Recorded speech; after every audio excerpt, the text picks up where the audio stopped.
My name is Donna Deegan, and before I came to LifeVantage, I spent 25 years as an evening news anchor in my hometown of Jacksonville, Florida. I was a journalist.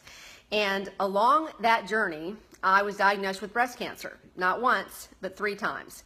And I was constantly looking for things that would make me healthier. I really started to focus on my health. I always ate healthy, I always exercised, but I really started to search. And I actually saw the ABC primetime on Pro Tandem when it aired live back in 2005. So I was connected to the product before there was ever even a business opportunity.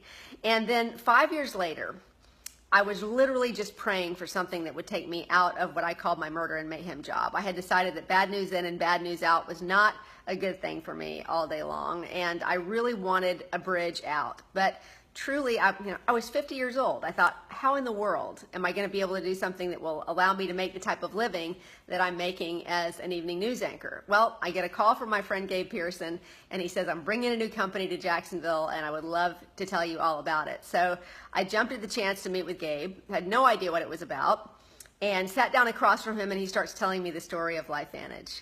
And I couldn't believe that here he was telling me about this product that I was already in love with. And I said, gosh, I can't wait to take the product, but I knew nothing about network marketing. I gave him the same line I'm sure that everybody's heard a million times. I'm not a salesperson, right? And plus, I was working crazy hours at work. I had 2 kids at home. I was running a charitable foundation. I mean, I literally had no time, but I really had a huge why. I wanted to change my life.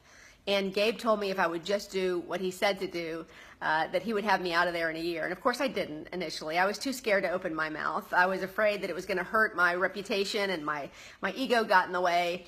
And frankly, it wasn't until the rubber sort of met the road where I had to make that decision. I either have to do this, or I really feared that I was going to lose my life just because of all the stress. And so I called Gabe and I said, okay, what do I do? And he said, do what I told you. Go down your database, start calling people. So despite the fact that I didn't have any time, I set aside 15 minutes every day to make phone calls. 15 minutes, that's it. And in that 15 minutes, I would call as many people as I could and just say, hey, I started a new business, would love for you to take a look at it. Do you have a few minutes to talk? If I can get you on the phone with my business partner. And then I would proceed from there. And it was that 15 minutes a day that actually helped me start to build my business. And 11 months later, I was retired.